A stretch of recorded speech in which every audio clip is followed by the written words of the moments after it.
На кого повече му тежи раздялата?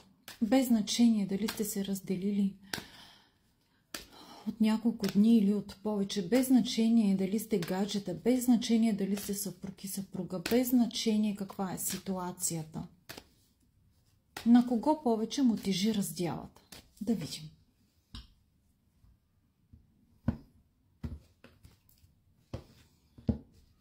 Вау! Той стои отдалече, вижте, с големия телескоп и наблюдава. Наблюдава, готов е дори да направи жест.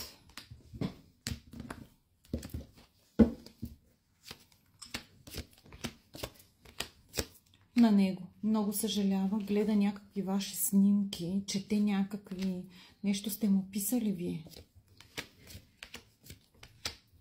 Много, абсолютно. Премисля отново и отново къвгата, какво сте си казали, дума по дума, всичко като на лента и започва все повече да мисли за вас. Погледнете, вие излизате като любимата жена.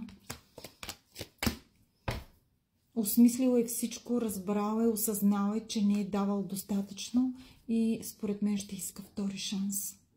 Ако се препознахте, ако искате да видиме във вашата конкретна ситуация какво ще се случи, знаете, пишете ми на Viber, ще ви пратя варианти при мен за лично четене.